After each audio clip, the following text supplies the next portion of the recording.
आपको the state investment company की तरफ से लगान वसूल कर दी जाने वाली वो एनओसी भी हम दिखाते हैं जिसके बिना मीरा भयंदर में रहने वाला कोई भी व्यक्ति जमीन से संबंधित कोई काम नहीं कर सकता। इस वक्त मेरे हाथ में भी द स्टेट इन्वेस्टमेंट कंपनी की एक एनओसी की कॉपी है। हम आपको यह पढ़कर सुनाते हैं। एनओसी पर जो सबसे ऊपर लिखा है वो state investment company private limited यानी कि कंपनी का नाम लिखा है। इसके साथ साथ ये जो एनओसी जारी की गई ये 25 जुलाई 2022 को किसी एक व्यक्ति को जारी की गई है। ये जो एनओसी जारी की गई है ये 751 स्क्वायर मीटर जगह के लिए जारी की गई है कि इतना जो क्षेत्र है इसके लिए हम ये एनओसी जारी कर रहे हैं। और इसमें आप ये भी देखेंगे तो लिखा है Shalibhadra Nagar building number 5 housing society limited. तो ये एक जगह है जिस सोसाइटी के लिए ये जारी की गई है। अब इसको हम आपको पढ़कर सुनाते हैं। इसमें आप देखिए, इसमें लिखा है the above referred society has accepted our right title and interest in respect of the following referred land on which the above society was constructed without our consent। यानी इस सोसाइटी ने माना है कि जिस जमीन पर यह सोसाइटी बनी हुई है उस जमीन पर कंपनी का ही अधिकार है। अब एनओसी के अगले पैराग्राफ में आप चलिए, इसको भी हम आपको दिखाते हैं। After discussions negotiation in the matter we have agreed to release our right title and interest in respect of the following land by executing separate release deed in favor of the society। यानी company जमीन पर अपना अधिकार छोड़ने के लिए भी तैयार हो गई है। लेकिन यह सब फ्री में नहीं हुआ है। इसके लिए द स्टेट इन्वेस्टमेंट कंपनी ने सोसाइटी से पैसा लिया है और ऐसा ही वो मीरा भयंदर इलाके में हर सोसाइटी और हर प्लॉट के मामले में करती है। मेरे हाथ में ये जो एनओसी है उसके बिना मीरा भयंदर इलाके में कई किलोमीटर के दायरे के अंदर कोई भी शख्स न तो जमीन खरीद सकता है और ना ही जमीन पर कोई इमारत बना सकता है, क्योंकि इस एनओसी के बिना महाराष्ट्र सरकार का रेवेन्यू विभाग किसी जमीनी सौदे के लिए तैयार ही नहीं होता, उसको स्वीकार ही नहीं करता। तो आप इसको इस तरह समझिए कि अगर आप जमीन खरीदना चाहते हैं, उस पर कुछ नया कंस्ट्रक्शन करना चाहते हैं, तो रेवेन्यू डिपार्टमेंट तभी आगे बढ़ेगा जब वो कहेगा कि इस कंपनी से जाइए, सिग्नेचर लेकर आइए, एनओसी लेकर आइए। तो आखिर एक प्राइवेट कंपनी को मीरा भयंदर में जमीन पर लगान वसूलने का लाइसेंस कैसे मिल गया और आखिर यह लगान वसूला किस आधार पर जा रहा है? आखिर ये the state investment company Mira Bhayandar के इतने बड़े इलाके में आजादी के इतने वर्षों बाद भी जमीनों पर लगान कैसे वसूल कर रही है? इसका पता लगाने के लिए हमने मीरा भयंदर इलाके में काम करने वाले स्थानीय सामाजिक कार्यकर्ताओं और स्थानीय नेताओं से संपर्क किया जो द स्टेट इन्वेस्टमेंट कंपनी की लगान वसूली के खिलाफ कानूनी लड़ाई लड़ रहे हैं। पूरे देश में अंग्रेज चले गए और मीरा रोड में मीरा भाईंदर के कुछ जगहों में ये लगान छोड़ के गए। ऐसी परिस्थिति मीरा भाईंदर शहर की है। मीरा भाईंदर शहर में बहुत पुराने जो इमारतें हैं जो अभी रीकन्वर्स के माध्यम से उनको डेवलपमेंट करनी है, कुछ नई प्रॉपर्टी है जो खेती किसान पहले करते थे, अभी उसके प्लॉट बना के डेवलपर को दिए गए।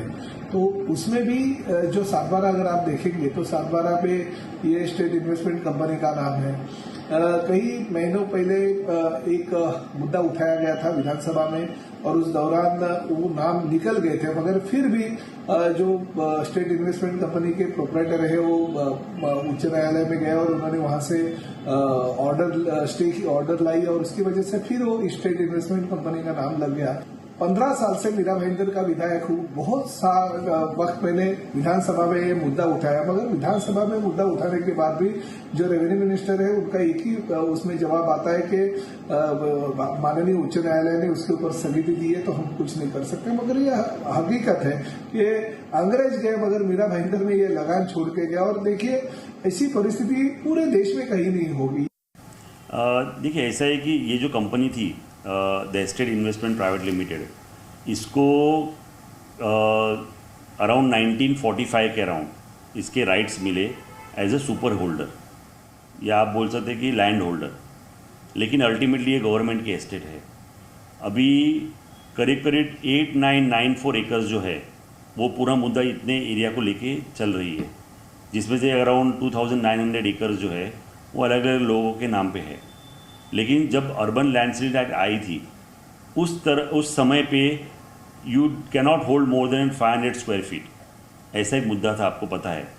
लेकिन ये कंपनी का फिर भी तब से अभी तक इतना एरिया उनके पास है, ये सबसे बड़ा मुद्दा है।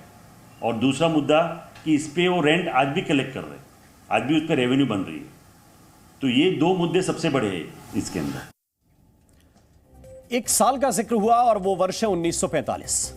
तो आपको थोड़ा सा और पीछे चलना पड़ेगा, तब आप इस मामले को थोड़ा बेहतर समझ पाएंगे। हम आपको यह बताते हैं कि यह अवैध लगान वसूली का धंधा शुरू कब हुआ और किस तरह से हुआ, कैसे हुआ। इसे समझने के लिए आपको आज से करीब 150 वर्ष पीछे जाना पड़ेगा, जब मीरा रोड और भयंदर के आसपास समंदर हुआ करता था और समंदर का खारा पानी इन इलाकों में घुस आया करता था और उसकी वजह से वहां पर जो किसानों की फसलें होती थी वो खराब हो जाती थी।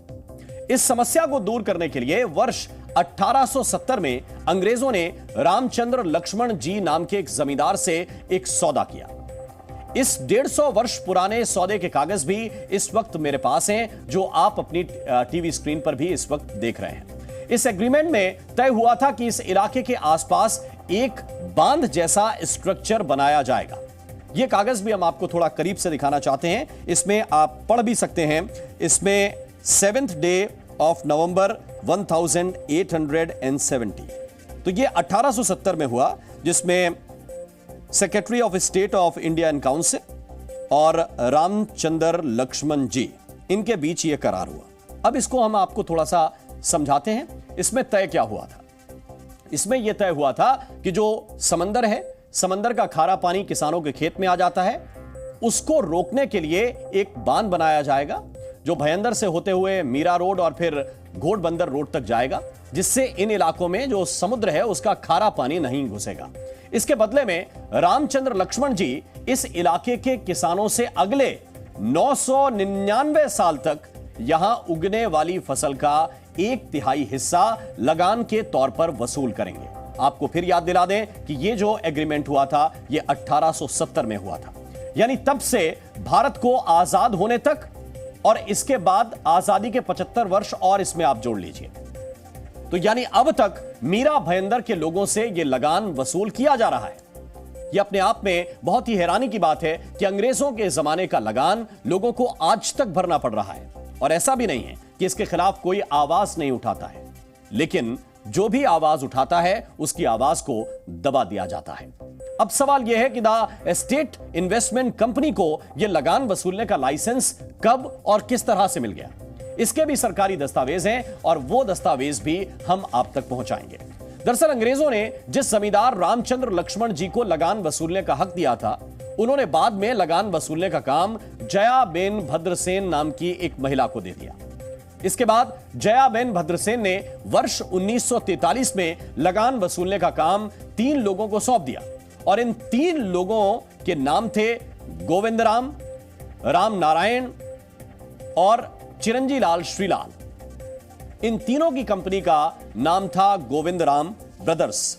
इससे जुड़े हुए कुछ दस्तावेज भी इस वक्त मेरे पास हैं और वो दस्तावेज भी हम इस वक्त आपको स्क्रीन पर साझा कर रहे हैं, स्क्रीन पर दिखा रहे हैं।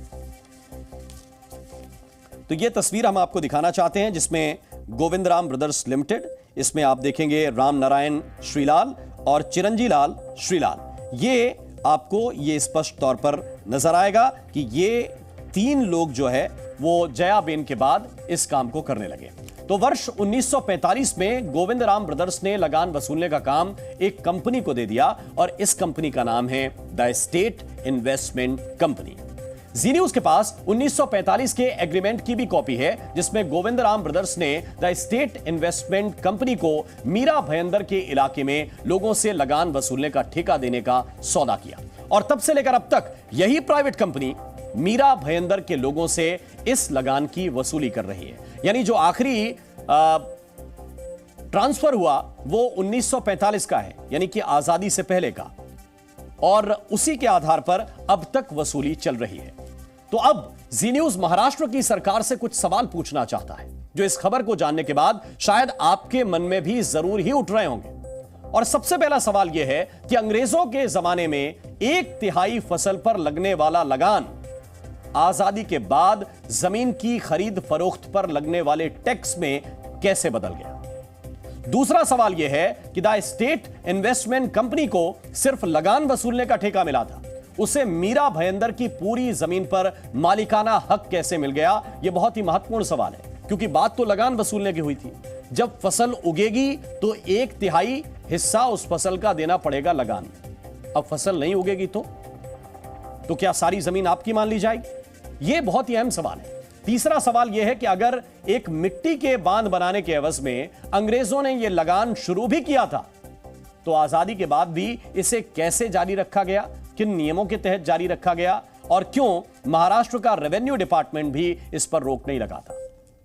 आजादी के बाद देश में महाराष्ट्र एग्रीकल्चर सीलिंग एक्ट भी आया। साल 1976 में तत्कालीन प्रधानमंत्री Indira Gandhi urban ceiling act लेकर आई, जिसमें तमाम राजा महाराजाओं को अपनी संपत्ति घोषित करके सरकार को सुपुर्द कर देनी थी, जिससे कि बड़ी बड़ी रियासतों के राजा और महाराजाओं की संपत्ति उनके हाथ से चली गई थी। इसके बावजूद द स्टेट इन्वेस्टमेंट कंपनी के पास इतनी बड़ी लैंड होल्डिंग कैसे छोड़ दी गई? सवाल तो यह भी है कि द स्टेट इन्वेस्टमेंट कंपनी के द्वारा अवैध तरीके से वसूला जा रहा पैसा आखिर जा कहां रहा है? क्या सरकार के पास इसका कोई हिसाब है? इस कंपनी में डायरेक्ट और इनडायरेक्ट तरीके से कौन कौन जुड़ा है? क्या इसका कोई हिसाब सरकार के पास है? 150 साल पहले लगभग ये जो लगान शुरू हुआ था, आज 150 साल के बाद भी ये बादस्तूर जारी है। अब लेने वाले चेहरे बदल गए हैं, देने वाले लोग बदल गए हैं, लेकिन लगान अभी तक जारी है। मेरे साथ इस वक्त यहाँ पर एक वरिष्ठ पत्रकार भी हैं, अपने आप में स्वयंसेवी भी हैं, धीरज परब इस वक्त मौजूद हैं। धीरज जी, ये 150 साल की गुलामी आज भी खत्म नहीं हो पाई? देश तो हमारा 75 साल पहले आज़ाद हो गया। देखिए, ये बहुत ही दुर्भाग्य की बात है और मुझे लगता है कि इसके ऊपर प्रशासन, राजनेता और न्याय व्यवस्था ने भी इसके ऊपर गौर करना चाहिए कि पूरे आज़ाद देश में आज 75 साल के बाद में भी आज़ादी के मीरा भाईंदर ये ऐसा शहर है जो आज भी ब्रिटिशों की गुलामगिरी में जो है, ब्रिटिशों ने जो उस टाइम जो लीज पे जो ज़मीन दी थी उनके गुलामगिरी में है। कि कंपनी का थोड़ा सा आप बताइए, कौन है, क्या है, अगर आपके जहन में हो तो। नहीं, देखिए, जब ये 1870 में जब रामचंद्र लक्ष्मण जी को जब दिया गया था तो उसके बाद में 2 ट्रांजैक्शन हुए और ये थर्ड पार्टी है स्टेट इन्वेस्टमेंट कंपनी। मतलब इस नाम उसका भले स्टेट इन्वेस्टमेंट कंपनी है, पर हमारे लिए तो ईस्ट इंडिया कंपनी है आज भी ये। और बात ऐसी है कि ये जो ट्रांजैक्शन हुए, जो हैंडओवर हुआ है, वो एक तो लीगल तरीके किसी तरीके से हुआ नहीं है, क्योंकि गवर्नमेंट ने इस तरह से उसको लीगलाइज भी किया नहीं है। बाकायदा इसके पहले भी रेवेन्यू के कई अच्छे अफसरों ने जो है इसकी जो मांग थी कि ये पूरे ज़मीन की उसको मालिक बनाने की, वो मांग खारिज की थी बहुत बार उसमें। और आप देखेंगे कि उसको सिर्फ जो है जब बांध बंदिस्ती हो या रेवेन्यू की जो भी ज़मीन की जो एक देखभाल है उसके लिए किसानों से सिर्फ 1/3 जो है उनके जो किसान का क्रॉप का जो आता था उसका हिस्सा सिर्फ देना था, और उसके बदले में गवर्नमेंट को भी उसने रेवेन्यू देना था। पर बात ऐसी है कि ये जो कंपनी है ये गए कई सालों से मीरा भाईंदर के बिल्डरों से एनओसी के लिए पैसा ले रही है, बांधकाम परमिशन के लिए। दूसरी बात, जब अभी सोसाइटीज जो है तो सोसाइटीज को डीम कन्वेंस करना है, उनको कन्वेंस करना है, तो उसके लिए भी एनओसी के एवज में बड़े पैमाने पे पैसा मांग रही है। तो आज तक ये कंपनी ने गैर तरीके से जो कुछ सैकड़ों करोड़ रुपए जो जमा किए हैं, मतलब जो लगान बोलिए या एक्सटॉर्शन बोलिए, जो भी इन्होंने किया है, तो उसके बारे में एक तो गवर्नमेंट ने है, न्याय व्यवस्था है और जो भी सरकारी यंत्रणा है, इन्होंने इसकी इंक्वायरी करनी चाहिए थी, जबकि उसके ऊपर कोई कुछ बात नहीं हो रही है। इन्होंने गवर्नमेंट को कितना रेवेन्यू दिया उसकी भी, वो भी किधर कुछ बात नहीं की, सच में इन्होंने गवर्नमेंट को उसमें से कुछ रेवेन्यू दिया है क्या? तो ये जो जिस तरह से तकरीबन मीरा भाईंदर की अभी जो 5000 के आसपास की हाउसिंग सोसाइटी है, तो आज सबसे बड़ी दिक्कत जो है वो हर रेसिडेंशियल पे आ गई है कि भाई इसको अगर एनओसी इससे लेनी है तो इसको एवज में हर एक फ्लैट के पीछे 1-1 लाख, 1.5 लाख, 70,000 जैसे जो आता है वो देना पड़ेगा। तो आप सोचिए कि कितने बड़े पैमाने पे ये जो रकम है ये आज मीरा भाईंदर की जनता से वसूली जा रही है। यानी आप क्यों कह रहे हैं, अगर कोई भी सोसाइटी है वो पहले रेवेन्यू डिपार्टमेंट को अपना स्टैम्प ड्यूटी रजिस्ट्रेशन फीस देगी मालिक बनकर, और फिर रेवेन्यू डिपार्टमेंट कहेगा आप थर्ड पार्टी से आप मुझे एनओसी ला के लाओ कि असली मालिक तो वो है, सरकार है ही नहीं। ये पॉसिबल है? जी, मैं वही बोल रहा हूँ ना, यही तो दुर्भाग्य की बात है। अभी आप देखिए कि ये इसने ली ब्रिटिश काल के टाइम में 1945 में, ठीक है। उसके बाद में सालसेट एक्ट, एबोलिशन एक्ट आया, उसके बाद में महाराष्ट्र एग्रीकल्चरल लैंड सीलिंग आया, अर्बन लैंड सीलिंग आया, तो इस तरह के कई कानून आए। तो जबकि वो कानून के हिसाब से ये कहाँ इसके ऊपर कुछ एक्शन नहीं हुई, ये तो वैसे के वैसे मालिक बने बैठे। दूसरी बात ऐसी है कि मोफा एक्ट जो है, मोफा एक्ट में क्लियर कट है कि आपको एक बार आपने बिल्डिंग एक बार आपकी डेवलप हो गई, हाउसिंग सोसाइटी को दे दी, तो उसको जो है बाकायदा उसको कन्वेंस करके सोसाइटी की जो जमीन है उनके नाम पे कर देना, ये सब इनकी जिम्मेदारी है। तो मोफा एक्ट भी इनको लागू नहीं होता है। तो मुझे यही लगता है कि भाई आज संविधान बना, इतने कानून बने, पर आज भी जो है कानून चलता है वो अंग्रेजों के राज का ही कानून चल रहा है। तो कुल मिलाकर मीरा भयंदर में एक private company east India company की तरह आजादी के 75 वर्षों बाद भी लोगों से लगान वसूल कर रही है। ऐसा तो माना नहीं जा सकता कि सरकार को इसकी खबर ना हो, और ऐसा है भी नहीं। जी न्यूज़।